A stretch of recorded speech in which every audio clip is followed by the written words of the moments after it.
नमस्कार साथियों। देखिए आज हम लेके आए क्लास 8th का चैप्टर है जो साइंस का, वो है लाइट। तो आज हम इस चैप्टर पे पूरा वन शॉट करने वाले हैं। इसमें आपके इम्पोर्टेंट क्वेश्चन क्या होने वाले हैं और एमसीक्यू क्या क्या बन सकते हैं, पूरी वन शॉट में पूरी वीडियो कवर करने वाले हैं। तो चलिए स्टार्ट करते हैं।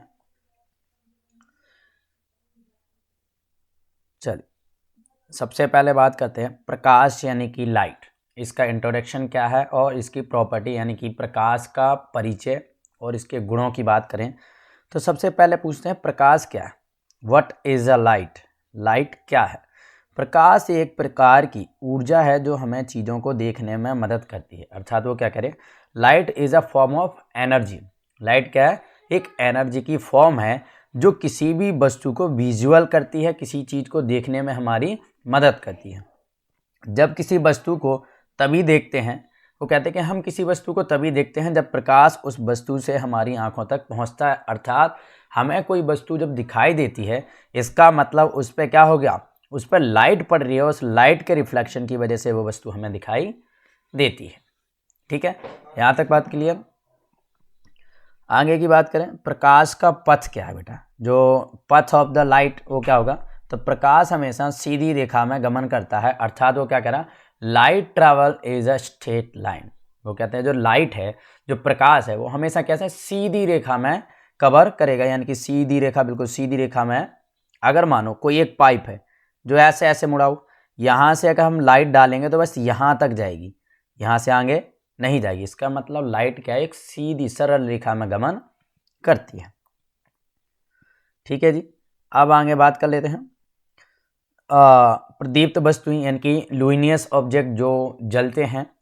तो वे वस्तुएं जो स्वयं प्रकाश उत्सर्जित करती हैं। अर्थात ऐसी वस्तुएं जो स्वयं के ऑनर होते हैं किसके, लाइट के, लाइट को प्रोड्यूस करने। जैसे कि आपने पता है सूर्य हो गया, टॉर्च हो गया, जलता हुआ बल्ब, ये स्वयं लाइट प्रोड्यूस करते हैं। अदीप्त वस्तुएं यानी कि नॉन लुमिनस ऑब्जेक्ट कैसे हैं, तो वो कहते हैं ये वस्तुएं जो स्वयं प्रकाश उत्सर्जित नहीं करती लेकिन प्रकाश पड़ने पर दिखाई देती हैं। सबसे पहली महत्वपूर्ण चीज, वो कहते हैं ऐसी थिंग्स हैं बेटा, ऐसी वस्तुएं हैं जो not emit on a light but कम। अर्थात जो स्वयं का ऊर्जा नहीं देती, visual when light fall in then reflected. अर्थात जैसे इन पर लाइट पड़ती है तो ये विजुअल हो जाती हैं, दिखने लग जाती हैं। एग्जाम्पल के तौर पर चेयर, टेबल, मून, ये सभी क्या है, रिफ्लेक्शन ऑफ लाइट की वजह से हमें दिखाई देती हैं। चलिए, ये अब हम जो टॉपिक कवर करने वाले हैं बेटा, ये आपका मोस्ट इंपॉर्टेंट टॉपिक होने वाला है। क्या है टॉपिक का नाम? प्रकाश का परावर्तन, अर्थात रिफ्लेक्शन ऑफ लाइट। तो लाइट की रिफ्लेक्शन की बात की जाएगी इसमें। चलिए बात करते हैं। जब प्रकाश किसी चमकीली या पॉलिश हुई सतह से टकराता है और वापस उसी माध्यम में लौट जाता है तो इस घटना को प्रकाश का परावर्तन कहते हैं। वो क्या कहते हैं कि the phenomenons of light bouncing back into the some medium striking and smooth polished surface called in reflection। अर्थात वो कहते हैं जब कोई लाइट किसी चिकनी सतह से, स्मूथ सरफेस एरिया से जब वो टकराती है तो टकराने के बाद रिफ्लेक्ट होकर उसी मीडियम में चली जाती है, जिसे क्या कहते हैं, रिफ्लेक्शन ऑफ लाइट। सबसे अच्छा परावर्तन समतल दर्पण यानी प्लेन मिरर द्वारा किया जाता है। सबसे बढ़िया जो रिफ्लेक्शन का उदाहरण है वो है आपका प्लेन मिरर। चमकीली स्टील की भी सतह मान सकते हैं। अब देखिए क्या करेंगे, ये वाली जो रेखा आ रही इसको कहते हैं इंसिडेंस रे, यानी कि आपतित कोण। जब ये किसी चिकने यानी कि सरफेस, पॉलिश सरफेस वाली एरिया से टकराएगी तो टकराने के बाद रिफ्लेक्ट हो जाएगी, और जब रिफ्लेक्ट होगी तो इसे आपतन परावर्तन कोण कहते हैं। ये आपतन किरण है, ये परावर्तन किरण है, यानी कि इंसिडेंस रे और रिफ्लेक्शन रे। और बेटा ये जो अभिलंब है यानी कि नॉर्मल रे, जब ये तीनों रेखाएं एक ही बिंदु पे होंगी। और रिफ्लेक्शन का लॉ कहता है कि एंगल आई इक्वल होगा बेटा एंगल आर के। अर्थात angle of reflection, angle of incidence दोनों क्या होंगे, इक्वल होंगे, तभी ये रिफ्लेक्शन माना जाता है। चलिए लॉ की बात कर लें। तो परावर्तन का नियम, लॉ ऑफ रिफ्लेक्शन की बात करें तो प्रकाश का परावर्तन निम्नलिखित दो नियमों को पालन करता है। अर्थात दो चीजें बताता है। सबसे पहला, आपतन कोण यानी इंसिडेंस एंगल परावर्तन कोण के बराबर होगा, जो कि हम आपको पहले बता चुके हैं कि एंगल आई इक्वल होगा एंगल आर के, तब हम कहेंगे कि रिफ्लेक्शन हुआ है। अर्थात आपतन कोण हमेशा परावर्तन कोण के यानी इंसिडेंस जो एंगल है वो हमेशा किसके, रिफ्लेक्शन एंगल के इक्वल होगा। The angle of incidence is always equal to angle of reflection. आपतित किरण यानी कि इंसिडेंस रे सतह पर आने वाली प्रकाश की किरण, यानी कि यहाँ से कोई लाइट आ रही, इस वाली रेखा को क्या कहेंगे बेटा, इंसिडेंस रे आपतन कोण। जब ये रेखा किसी सरफेस से टकराएगी और टकराने के बाद ये वापस उसी मीडियम में चली जाएगी तो इसे कहेंगे बेटा रिफ्लेक्शन रे यानी कि परावर्तन। और ये तीनों इनको जो एंगल बनेगा इस वाली लाइन को कहते हैं बेटा नॉर्मल यानी अभिलंब। और ये तीनों पॉइंट किसी एक बिंदु पर ही होंगे तो वो क्या कहता है, परावर्तन किरण रिफ्लेक्शन रे सतह से टकराकर वापस उसी प्रकाश किरण से चली जाएगी। अभिलंब यानी नॉर्मल, परावर्तन सतह पर आपतन बिंदु पर खींचा गया एक लंब है। ये क्या एक तरीके का परपेंडिकुलर होता है। आपतन कोण ये वाला कहलाएगा बेटा। रिफ्लेक्शन एंगल की बात करें, देखिए ये वाला आपका परावर्तन और ये है आपका रिफ्लेक्शन, यानी इंसिडेंस एंगल ये आ गया आई और यहाँ पर होगा एंगल आर। अब कई बार क्वेश्चन आ जाता है कि आपको एक सरफेस है वहाँ पर एंगल आई बराबर आपको 50 डिग्री दे रखा है, तो बताइए एंगल आर क्या होगा। तो आपको पता है दोनों बराबर होते हैं तो ये भी 50 ही होगा। ठीक है जी, चलिए आगे की बात करते हैं। आगे की बात क्या है, आगे है परावर्तन के नियम। टाइप्स ऑफ रिफ्लेक्शन मतलब कितने प्रकार के रिफ्लेक्शन हो सकते हैं। एक नियमित परावर्तन, एक नियमित यानी रेगुलर रिफ्लेक्शन हो गया, और एक विसरित परिवर्तन यानी डिफ्यूज या इनरेगुलर कह सकते हैं। तो परावर्तन कितने प्रकार के बेटा, दो प्रकार के, एक रेगुलर और एक डिफ्यूज यानी विसरित। रेगुलर का मतलब जो निरंतर नियमित होता रहता है और इनरेगुलर का मतलब जो कभी कभार होता है। चलिए नियमित की बात करें, प्रकाश की समांतर किरणें परावर्तन के बाद समांतर बनी रहती हैं। अर्थात वो कहते हैं जब प्रकाश किसी चिकनी सतह से टकराता है, स्मूथ प्लेन सरफेस एरिया से जब वो टकराता है, टकराने के बाद वापस एटमॉस्फेयर में चला जाता, फिर वो कहीं टकराता, यानी ये बार बार रिफ्लेक्ट होता रहता है। लेकिन डिफ्यूज का मतलब होता है इनरेगुलर, इनरेगुलर का मतलब होता है विसरित। प्रकाश की समांतर किरणें परावर्तन के बाद विभिन्न दिशाओं में बिखर जाती हैं। वो क्या कह रहा, जब आपने देखा होगा जब कोई रफ टाइप की जो फिगर हो या रफ टाइप का जो सरफेस एरिया हो और इससे यहाँ से प्रकाश टकराएगा तो ऐसे भग जाएगा, कहीं ऐसे भग जाएगा, यानी फैल जाएगा। जबकि चिकनी सतह से टकराएगा तो चिकनी से यहाँ से टकराएगा, यहाँ वापस उसी एंगल से आएगा, उसी से चला जाएगा। लेकिन जब रिफ्यूज होता है तो इसमें प्रकाश की किरणें फैल जाती हैं इधर उधर। ठीक है जी, आगे बात करें समतल दर्पण में प्रतिबिंब, इमेज इन प्लेन मिरर। समतल दर्पण में किस प्रकार का प्रतिबिंब, किस प्रकार की इमेज बनेगी, तो इस पर चर्चा करेंगे। समतल दर्पण द्वारा बने प्रतिबिंब की विशेषताएं क्या हो सकती हैं। सबसे पहले आभासी यानी वर्चुअल। वो कहते हैं कि जो प्लेन मिरर होता है बेटा वो आपकी आभासी इमेज बनाएगा, यानी कि वर्चुअल होगी। प्रतिबिंब को पर्दे पर प्राप्त नहीं किया जा सकता, अर्थात जहाँ पर ये टकराएगी वहाँ पर इसे प्राप्त नहीं किया जा सकता। The image can not be obtain bye screen, यानी इसे स्क्रीन पर देखा नहीं जाएगा। सीधा एरेक्ट यानी प्रतिबिंब वस्तु के सीधा बनेगा, मतलब अगर ये इतना बड़ा है तो इसके अंदर जो इमेज बन रही होगी वो भी उतनी, मतलब बिल्कुल सीधी, छोटी बड़ी हो सकती है लेकिन सीधी। समान आकार की बात करें तो आकार भी कैसा होगा, बिल्कुल सेम। प्रतिबिंब का आकार वस्तु के आकार का बराबर होगा। एरेक्ट कहता है image is upright like in the object, यानी कि जो इमेज बनेगी वो किसके बराबर होगी बेटा, ऑब्जेक्ट की, यानी कि उस बिंब के बराबर प्रतिबिंब बनेगी। समान दूरी सेम डायरेक्शन, प्रतिबिंब दर्पण से उतनी दूरी पर बनता है जितनी दूरी पर वस्तु खड़ी है। अब मानो ये आपका एक प्लेन मिरर है, यहाँ पर कोई व्यक्ति खड़ा हुआ है इससे 20 मीटर दूर, तो इसकी जो इमेज बनेगी बेटा वो भी उतने ही दूर बनेगी। यानी कि यहाँ पर 10 लिखा है तो यह 10 ही, यहाँ पर इसकी जो इमेज बनेगी वो भी 10 मीटर दूर पर ही बनेगी। अर्थात जितना डिस्टेंस इधर है उतने ही अंदर बनेगी। दूसरा, जितनी हाइट इधर होगी, जितनी हाइट इधर होगी उतनी हाइट इधर होगी, और बिल्कुल सीधा वर्चुअल बनेगा, कोई टेढ़ा मेढ़ा उल्टा नहीं बनेगा।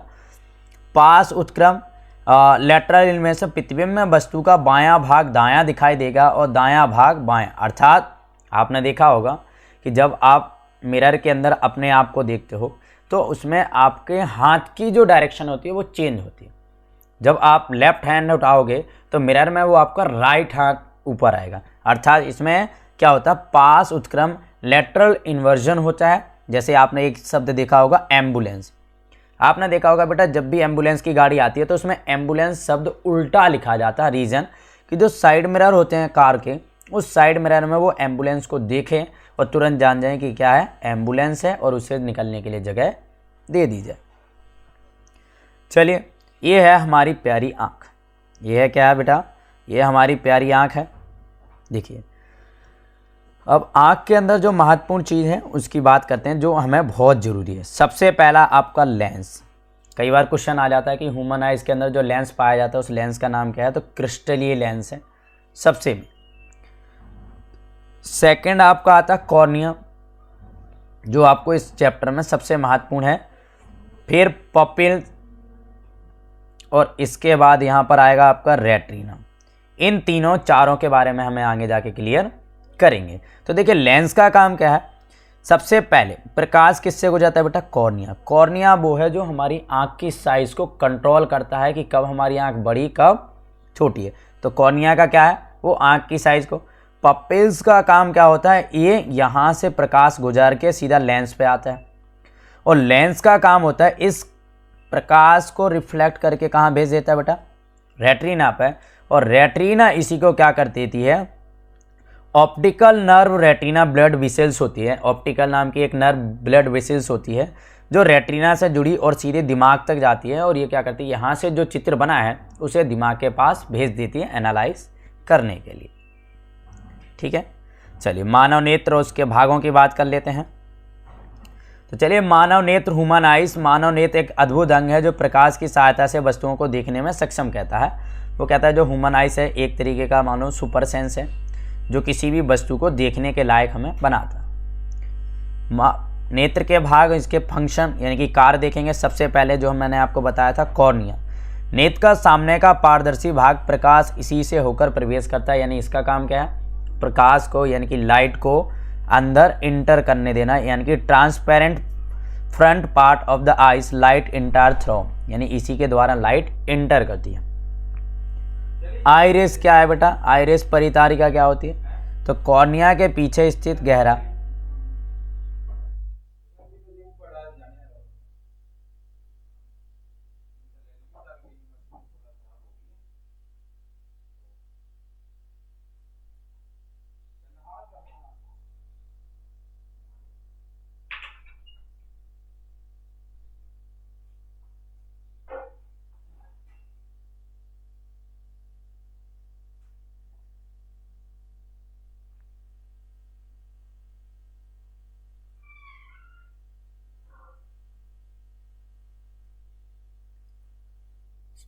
चलिए बात करते हैं कॉर्निया, यानी कि जो कॉर्निया इसके फंक्शन क्या है, तो ये नेत्र के सामने का पारदर्शी यानी कि ट्रांसपेरेंट पार्ट है जिससे लाइट नेत्र यानी आँख के अंदर इंटर करती है। ठीक है, आइरिस परितारिका भी कहते हैं इसे। एक कॉर्निया के पीछे वाला गहरा पेशीय ढांचा है जो पुतली के आकार को यानी कि आपकी जो अंदर की जो पुतली है उस साइज को क्या करता है, कंट्रोल करता है। पुतली क्या होता है बेटा, आइरिस के केंद्र में एक छोटा सा बिंदु होता है। ठीक है, इसमें पड़ने वाले प्रकाश की मात्रा को नियंत्रण करता है, यानी कि जो पुतली है वो क्या करता है, आपकी लाइट को कितना अंदर जाने देना है उसको कंट्रोल करने का काम करता है। लेंस कौन सा होता है बेटा, लेंस आपका क्रिस्टलीय लेंस होता है जो आपकी आंख में लगा होता है। रेटिना, रेटिना नेत्र के पीछे वाला वो भाग होता है जिसे पर्दा कहते हैं, जहां पर इमेज का फॉर्मेशन किया जाता है।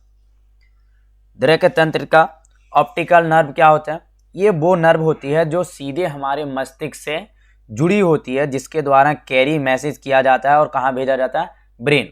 यानी कि जो आपकी रेटिना को मिला मैसेज उसे कैरी करके या क्या करेगी, ऑप्टिक नर्व सीधा ब्रेन के पास भेज देगी और ब्रेन उसको एनालाइज करके उस पर डिसीजन लेगा। ठीक है जी।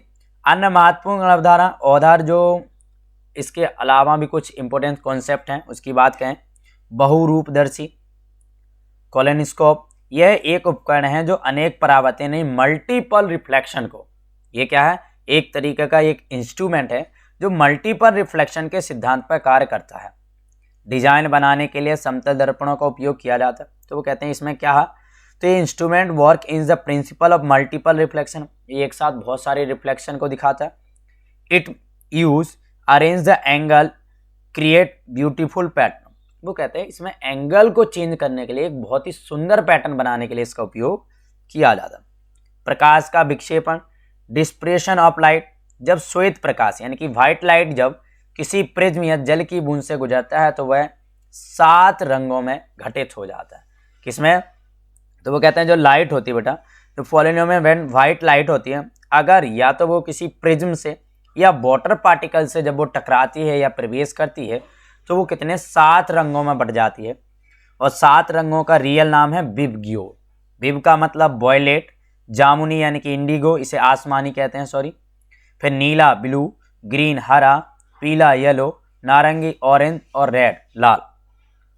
ब्रेल पद्धति क्या है बेटा, ये छोटा सा पैटर्न आपकी एनसीईआरटी में दे रखा है, तो इसको ब्रेल सिस्टम को बात करें, यह चक्षुष विकृति यानी कि विजुअल इम्पेयरमेंट वाले व्यक्ति अर्थात जिन्हें दिखाई नहीं देता है, वह स्पर्श यानी कि टच करके टेक्टाइल पाठन प्रणाली है। एक टेक्टाइल का मतलब उसे टच करते हैं, तो आपने देखा होगा जिन्हें दिखाई नहीं देता उनकी जो बुकें होती हैं उनमें हल्के हल्के से होल होते हैं, उन होलों को वो महसूस टच करके उसे पढ़ पाते हैं। इसमें 63 बिंदुओं के पैटर्न का उपयोग किया जाता है। तो कई बार क्वेश्चन आ जाए कि जो ब्रेन लिपि है या ब्रेन सिस्टम है ब्रेल, उसमें कितने पॉइंटेड डॉट पैटर्न होते हैं, तो 63 डॉट पैटर्न होते हैं। चलिए देखिए, इसके बाद आपके इस चैप्टर के जो भी इम्पोर्टेंट चीज़ें थी वो ख़त्म हो चुकी हैं। और स्टे कनेक्टेड, कीप लर्निंग और टुगेदर वी कैन सक्सेस। सो बने रहिएगा और देखते रहिए मिशन पॉजिटिव यूपीएससी के साथ। धन्यवाद।